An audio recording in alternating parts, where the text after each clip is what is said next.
recording. There we go. Okay. Assalamu alaikum wa rahmatullahi wa barakatuh. Bismillah, alhamdulillah, wa salatu wa salamu ala rasulillah. In the name of Allah, the merciful, the compassionate. This is the fourth session on the topic of a happy Muslim family, the elements, the pillars, the principles, and the controllers of what makes a happy Muslim family. Last time, we finished at the sources of trouble inside the family.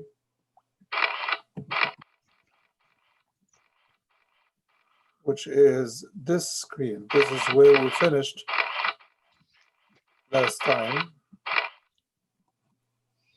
Let me turn off the voice because it looks like it's disturbing. Okay. So these are the sources of trouble inside the family. And today we are going to start with the challenges that face the Muslim families as we know it. First of all, the first challenge that people face, especially men and women, the parents, is balancing business and family needs. Sometimes some people could not look at two things at the same time, and this is a serious problem in all relationships. You see, when somebody is, for example, sad or uncomfortable or worried about something or afraid of something, and sometimes you tell them hi or salam alaikum, and they don't pay attention to you. They don't answer you. Why? Because they are so much consumed with whatever is worrying them that they cannot focus on what is going on. It is like sometimes you are talking to somebody on the phone and her or his kids distract them with anything and they cannot pay attention to what you're saying, so they just interrupt you and say, could you please repeat this because I couldn't hear you? Which means they cannot take two things at a time, let alone three or four. These are described as monofocus individuals. They cannot focus on more than one thing at a time. So your husband is talking on the phone to your family, and you want to get his attention and tell him, please don't share this with them because I have not decided yet what to do. And you're waving your hand, but he is so engaged that he cannot pay attention to you. Why? Monofocused person.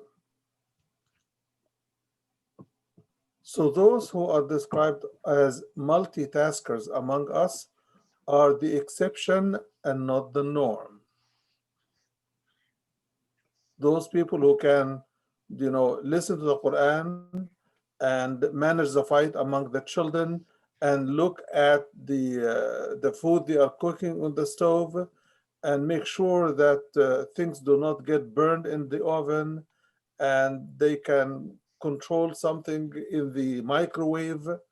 Those are the extreme exceptions who can pay attention to everything all at once. The only one who pays attention to everything there is all at once is Allah. He is the one that doesn't get too busy with one thing to not notice another.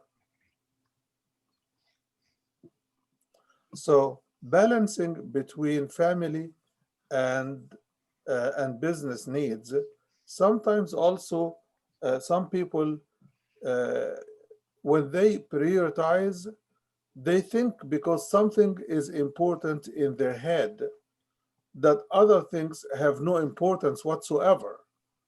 So they also think, if I'm working all the day, then I don't have to work with my family. And this is explicitly a problem with brothers. the parents and the husbands who justify their negligence of their family duties, or because I work long hours. Well, the mother is also working long hours, but she doesn't give it up in the third of the day, in the later part of the day, even at night, she is up for her children. So this is an issue that people need to talk about. What is family time and what is business time? What could we do with each other or for each other while I'm busy doing something else? And what should we do when we are together? Okay, so this is a challenge that is serious inside not only the Muslim families, but all families, because nowadays, mostly all men and women, all parents are working for the family in their business, or uh, they are hired to do some jobs for others, whether they own the business or not. They are working outside the home as much as they are working at home. So we need to balance. And part of the balancing is to join hands when it is a responsibility that requires more than two hands. So if the mother just delivered the baby and she has two more babies to take care of, yes, the father has been outside working the whole day, but when he comes home during this period of delivery and all of this struggle that the mother has, then he needs to come and help with the other two kids while the mother is attending to the smallest babies. So we need to distribute those duties between the father and the mother equitably so that both parents have time to rest, time to relax, and time to carry out their responsibilities and duties. Okay, enough of that. The second challenge here is uh, adapting ourselves to Islam itself, vis-a-vis adapting our life needs to the Western requirement of our living. What do we mean by this? We know that we are struggling, all of us, to be the best Muslims we can. But at the same time, the society is pressuring us to be fully westernized, which means to follow the cultures, to follow the norms of the society, to celebrate whatever the society celebrates, to be actively involved. Uh, Societal requirements are also a source of pressure and challenge. So we need to balance between holding on to Islam without missing on at least major responsibilities and basic duties as Muslims, vis-a-vis engaging the society in matters that do not contradict Islamic principles or Islamic values. So the society, for example, expects us to have relationships with everybody so that we do not discriminate against anybody. And it is the right of people on us that we do not treat them with discrimination. But definitely there is a discrimination because of Islam, because Islam requires certain things to be attended to and to be taken care of in certain ways.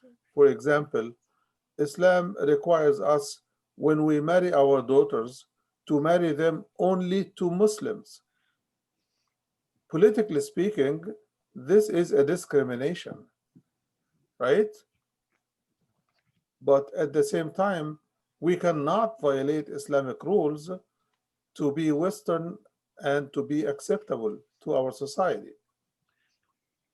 So one has to look at the requirements of Islam and sort out what is basic, what is a pillar, what is fundamental, what is required, and look at this and hold on to this Islamically, and look at what is basic and required from the point of view of the society, and see which part is contradictory to Islam and what part of Islam does it contradict. And if any one of us has a problem sorting those issues out, then we need to talk to a sheikh or a scholar to tell us what we need to do and how to hold on to Islam, because it is our identity, it is our faith, and it is fundamental to hold on to our values no matter whatever the values in society may be different. So this also is a challenge, okay? We do not discriminate or abuse somebody because their lifestyle is different from us. And in that regard, we let everybody make their own choices, but we also can have a choice as to whom should we pick as a friend and make them closely intimate friends, and whom to make as an acquaintance or a neighbor from a distance. But we should respect everybody's choices as we ask them to respect ours. So if somebody has a lifestyle that is different from us, we should not abuse them or hate them or disrespect them. We should respect their freedom of choice, even though we disagree with their choices as whether they are good choices or bad choices.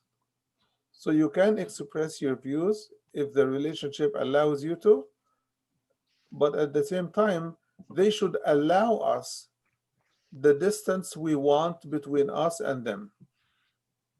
So as much as we let them believe and do whatever they want, they should not impose their lifestyle on us or on our children.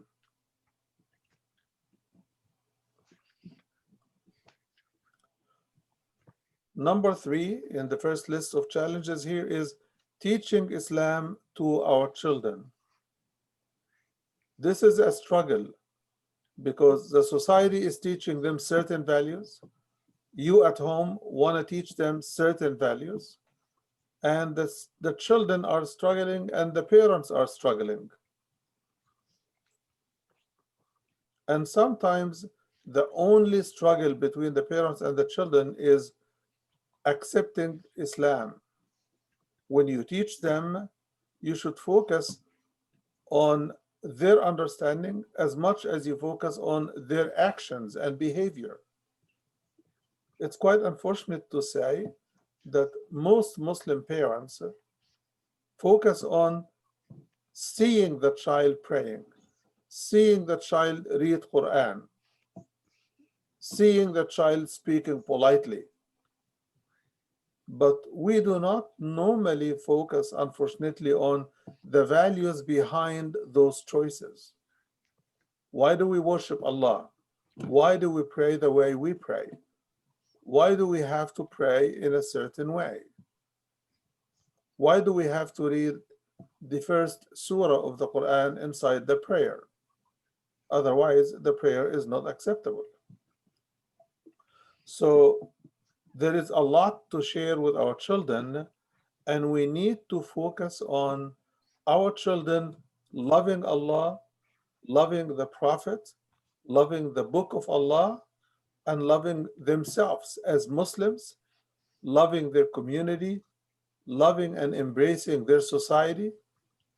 All of this without violating the limits that Islam puts for a Muslim. Those issues are difficult for children to do on their own.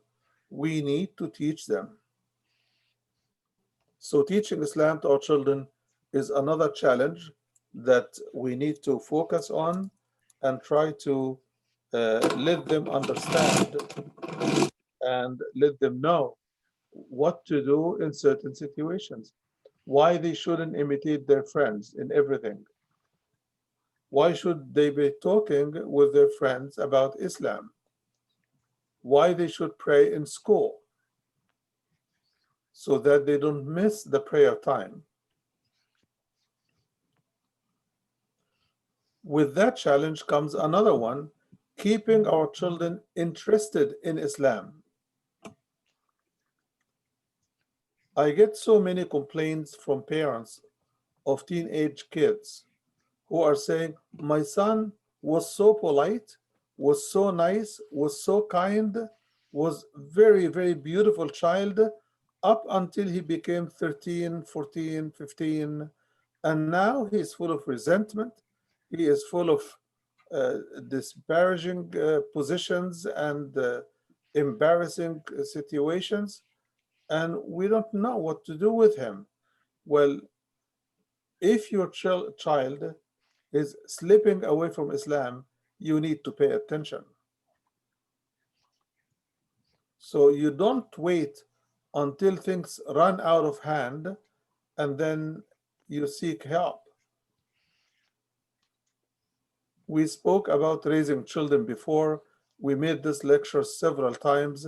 So I would refer you to those lectures about raising Muslim children in the West. Okay? So one of the things we need to do to keep our children interested in Islam is continuous education about Islam. When I say education, I'm focusing on knowledge, understanding, analyzing to understand and to know the reasons, and practicing with love. So we have those elements. If the child has, he or she will continue to practice Islam no matter what, because they have learned and they understand and they are deeply engaged. It is part and parcel of who they are. So they don't doubt their identity, they don't question their religion. And if they have questions, they ask with an inquisitive mind, not a rebellious approach. And when they ask, answering our children's questions is also a challenge. So if I, the parent, do not learn my own deen, do not learn my own faith, how could I explain this to my child? How could I answer their questions? And sometimes questions ask very deep questions. So, as parents, we should never shy from saying, I do not know the answer, honey. I will ask, however, and will get back to you on this point. So, we should be humble enough that we also are learning as they are learning. Also, uh, when I developed that lecture 20 years ago or around, there was a challenge of building a mosque or a school. Now, by the grace of Allah, we have about 2,000 some hundred schools. So, uh, but still, there are communities in America that are growing, but they don't have a mosque yet. And there are others who started to build a mosque, but they are unable to finish it because of fund or lack thereof. Also, when we build a mosque, we should build a system not only to maintain the physical building, but to maintain the community that embraces every Muslim, that is open for non-Muslims to come and learn, that accommodates youth and adults at the same time. So the mosque has to be a social and physical facility that provides for the needs of every member of our community. Also, building a school and enrolling our children in Islamic schools, it is very fundamentally important, because without Islamic schools, our kids will be absorbing, albeit indirectly, societal values, whether those values agree with your values as a Muslim or not. They will learn it and they will pick it up. They will be reading stories in the literature classes. They will be shown movies and films and everything else that will uh, nurture them to accept or believe certain values that may or may not be consistent with Islam. So, but in an Islamic school, the likelihood of children learning un-Islamic values or habits or customs or accepting anything that is wrong is much less, even though Islamic schools are not exactly a paradise for kids. And some people say, I want the kid to become engaged in society. They have to learn about society, and the public school is the only place they can learn that. And while there is some truth, partial truth to that, but it is not the whole truth, because we are not the only community that has its own faith-based schools. The Jews have it, Christians have it, all religious communities, they have their own schools for their own children because they want to raise their children while giving them academic uh, subjects uh, to prepare them not only for this life challenges, but also for the hereafter. So every religious community has its own school system, its own curricula, and its own value system that they teach to the children from their own faith. So as Muslims, we should not be with a univision that we only see the academic performance of public school. And by the way, public school is not the best academically either. We know that schools can have ranks, and we can all look those up and see where our school district falls within the national school norms and levels of academic performance. What makes a school good actually are those students who are good academically. Those are the children that give the school its rank.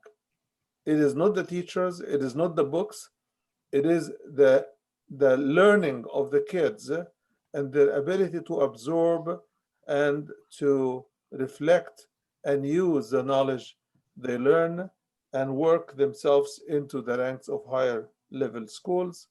It is not the teacher performance that is the only factor to influence the school ranking. So enrolling our children in Islamic school also, it gives them the chance to pray Zuhr and maybe Asr also on time.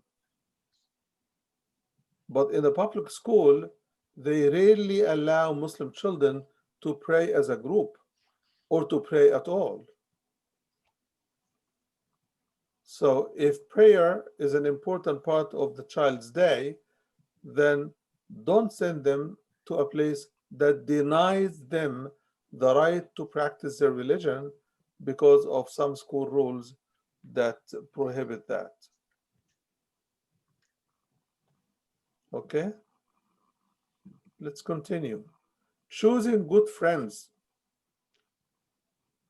by the family and good friends by our children. What defines a good child? What defines a good friend? Okay, this is very important because while good is a general term, but Islamically speaking, a good friend is someone who helps his friend practice their faith and be proud of it, and to learn to love their identity and to not violate the rules of Islam by what they say or what they do. They support each other in good things and good projects. They cooperate in matters of goodness, and they do not cooperate in matters of evil and wickedness. Okay? Assimilation versus integration. Assimilation means that you melt yourself, your character, and your values in the normal culture, in the culture of the public. Okay? But integration means you synchronize your values and your cultures and work with the society where you agree, and do not work with the social fabric around you if they disagree or in matters they disagree on. So there are matters that we agree with the normal society, which are the good norms of any society. Okay? Being helpful to your neighbors, being respectful of others, helping those who are in need, those basic human values, we can and should participate and be part and parcel of our society when they are practicing those good values. But when they are working to support a value or an issue that contradicts Islam, we should seek our own space and do whatever we think will be helpful to the society and not necessarily participate in matters that are counter Islamic values or good social norms. Teenage issues, they are very vital, and we spoke about this several times during our programs. So I will refer you to those lectures when we spoke about youth, family, kids, and raising kids. The challenge of academic excellence versus moral excellence. Some parents are very happy, content, and proud of their kids just because of their academic performance.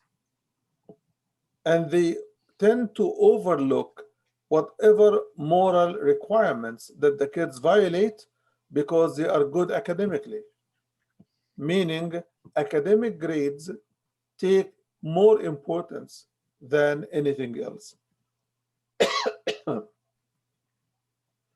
Excuse me.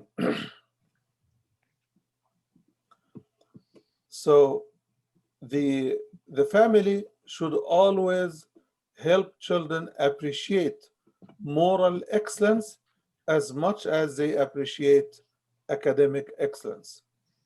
Some parents, on the other hand, they focus on moral excellence and forget to give enough focus to academic excellence. So their children do not do as well in school, and they do not really care how they do. And this also is a lack of balance. And these are two challenges that we must meet. We must help our children excel academically and excel in morality as well. One of the challenges facing Muslims in this country, unlike Muslims in their own homelands, is that we have much more intercultural marriages than societies in the Middle East or the Far East, because they are one society, one language, one social norm, one background. So marriage over there is very easy, okay? But marriage in America, which is kind of like a salad bar of humanity, people, customs, and cultures, we tend to have much more intercultural marriages that can cause a challenge inside the family.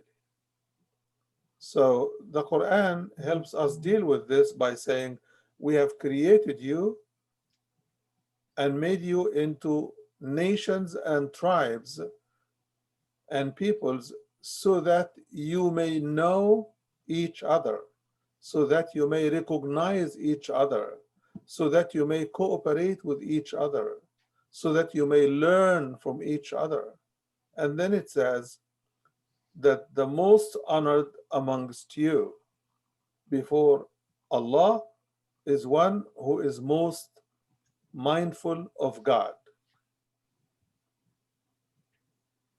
So our conscience and our choices based on our conscience is what makes us unique individuals.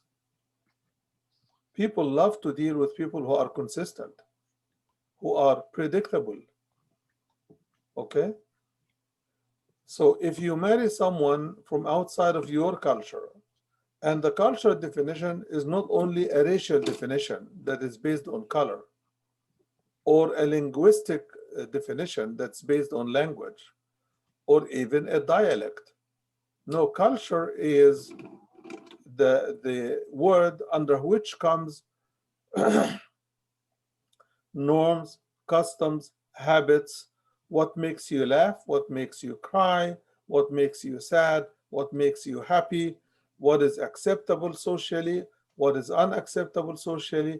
And those issues can become problematic inside the family if two people do not synchronize their cultures and resolve a means and a way to deal with those cultural issues when they pop up. So you teach your husband about your culture, what is acceptable to your family, what is acceptable to your culture, and he teaches you his culture, so that your relationship with your spouse and your in-laws are always sensitive, cautious, and pleasant.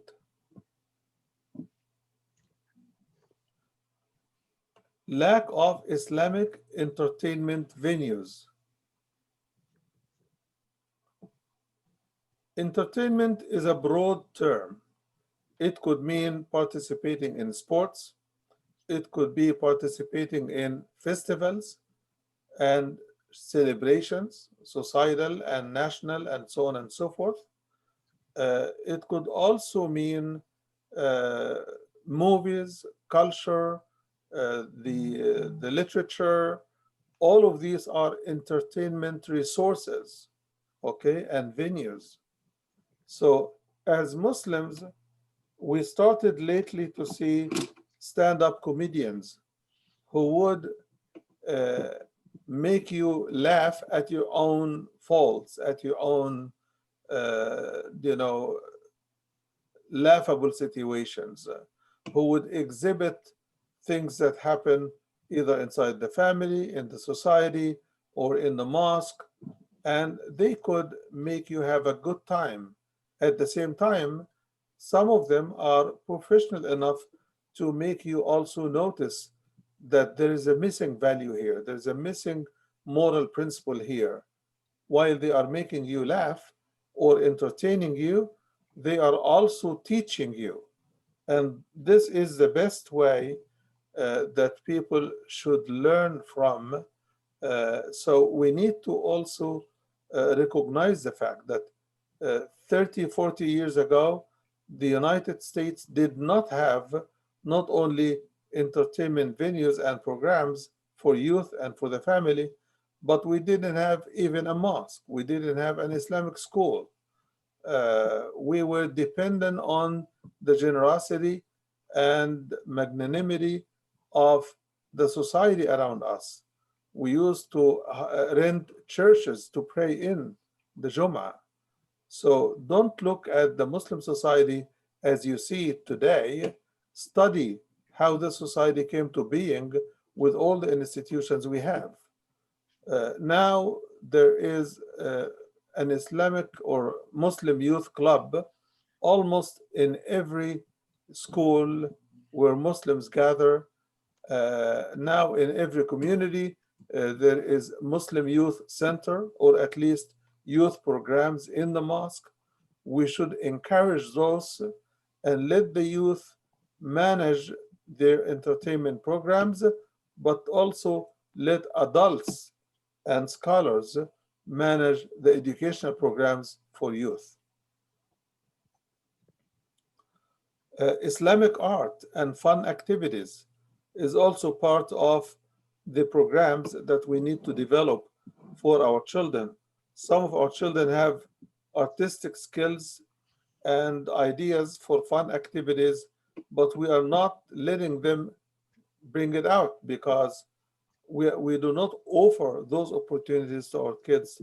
At least it is not enough. So those are some of the family challenges that I thought I would share with you. And now we are moving to challenges that 9/11, September 11, has brought to our lives as Muslims in America. And now we could see that it is a challenge for Muslims in the West in general, not only in the United States. The first challenge here that I listed is the immigration issues. Now, when immigration rules are made to exclude Muslims, like the ones under the Trump ban and all other measures, the wall on the border, excluding immigrants, demonizing immigrants as thieves and rapists, and so on and so forth, this does not make our family reunion easy. So, immigration issues, Alhamdulillah, when this happened, many Muslim lawyers, immigration lawyers, and other non-Muslim immigration lawyers, they got together and they stood up to help Muslims, which is a very, very great example of how we Muslims and non-Muslims should focus on cooperating on matters of joint principles and joint belief, which is the freedom of movement and the right to immigrate and the legal protection under the law and the absence of any discrimination based on faith or religion or national origin or anything like this. Also, Muslims start to face travel challenges with what is called the travel watch list and the no fly list and the ban from travel list. All of this are challenges that we must be talking about in our community. We should invite our lawyers to be part of the discussion to help us meet those challenges. Organizations like CARE, the Council on American Islamic Relations, or MLFA, Muslim Legal Fund of America, and other organizations that try to work on our legal rights, on our civil liberties and civil rights. Those organizations must be supported by our community and they must be guided by the needs of our community. Okay? The sense of insecurity living in America, that anyone could have been deported, anyone could have been detained, anyone could have been interrogated. It gives our community the sense of living again the Inquisition, the Spanish Inquisition in America. And we should push back against those practices as much as we can. We shouldn't let the government agencies uh, trample over our rights. That situation also affects our public showing of Islam, the hijab, the beard, praying in our attire, or being public with our Islam. And as you could see in France in particular, and some other European countries, now Muslim women are hard pressed to choose between their hijab or their education, their hijab vis-a-vis their work opportunity, their hijab and being accepted by the society. And those choices are false choices. Those are discriminatory measures. And now France is enacting a law to force Muslims to choose between being Muslims and being citizens of France. And those are false choices, and Muslims should push back. All of those measures cause Muslims in the West, in America, and in the West in general to live a life that is full of fear, apprehension, and anxiety because you don't know what's going to happen to you tomorrow, to your family members, to your relatives who live in the States here. You travel and you're not sure that you can re enter when you come back. That was the post 9/11 effect of the fear that the whole society was put through by political figures. For our youth and adults alike, the identity crisis has become magnified. Whether I should hide my identity or I should display my identity. I should practice my faith in public or should I just keep it to myself? And in public, I do not look any different from anybody else. So some Muslims, unfortunately, they change the way they live their Islam because of those pressures. Okay, societal and peer pressures are also magnified, and some people they decided to live only as Americans and to leave behind their public identity as Muslims and the public practice of their Islam because of societal pressure.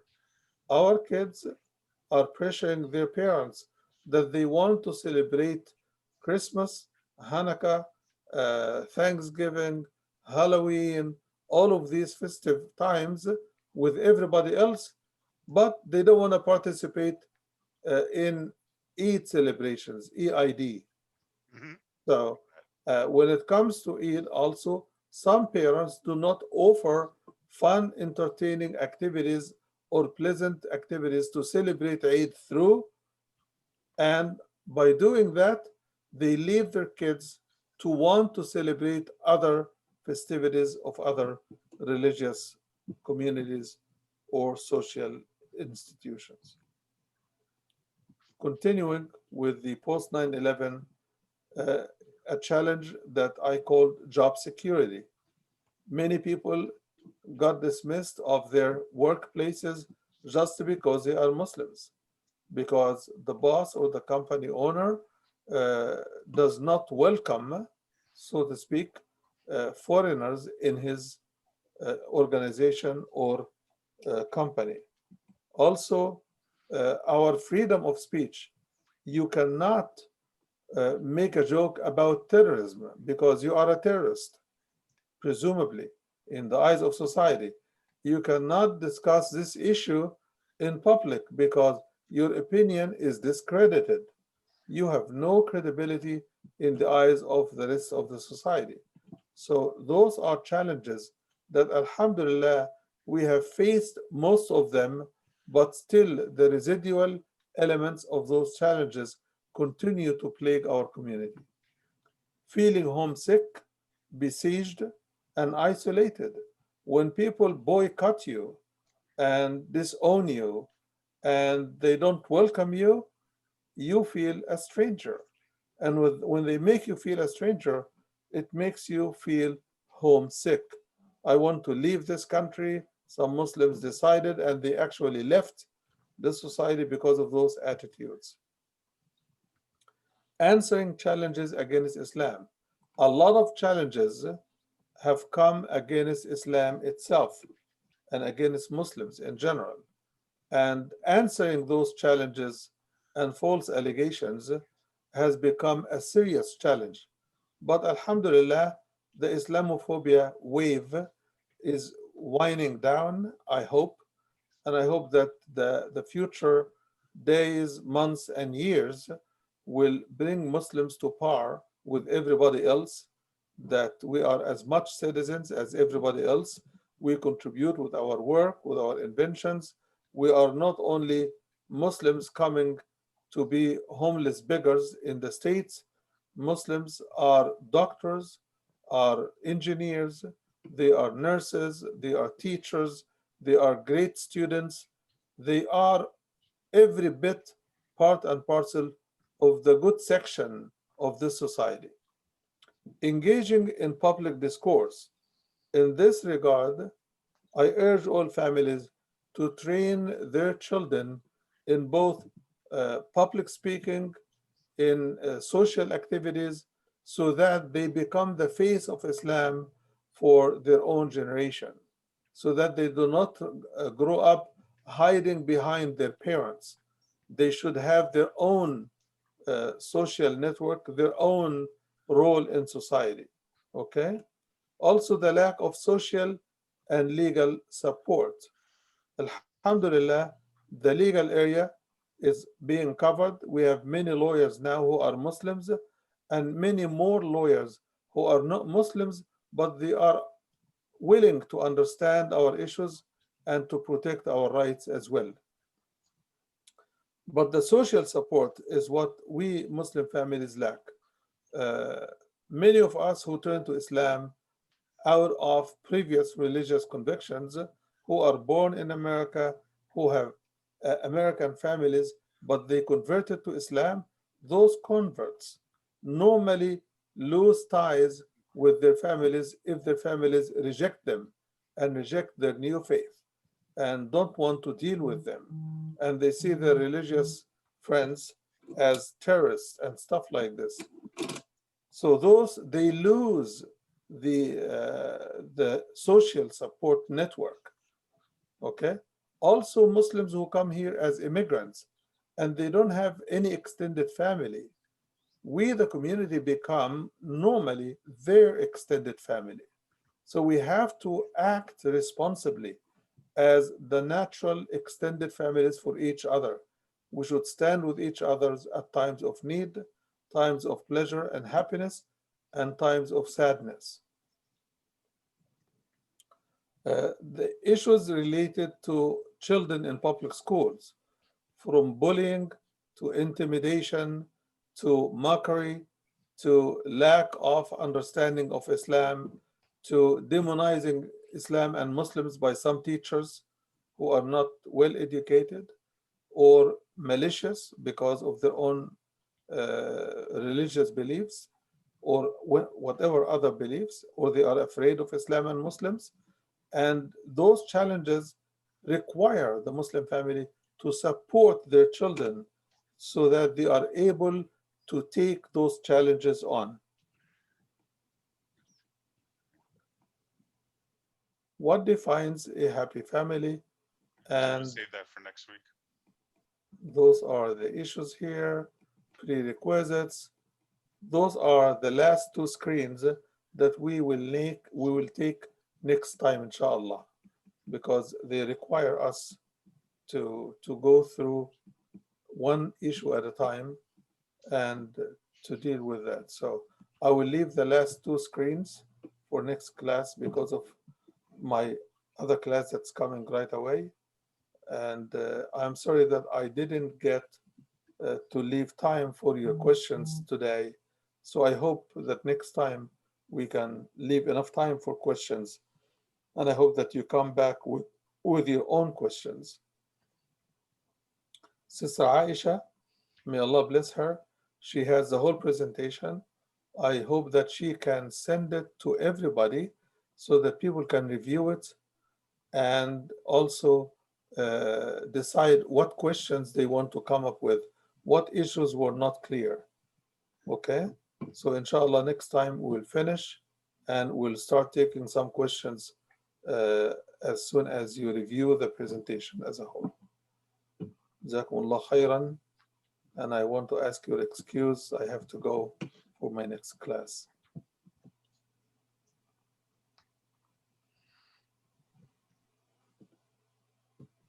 Okay? Assalamu alaikum. Thank you. Assalamu alaikum. Thank you. Thank you very much. Thank you.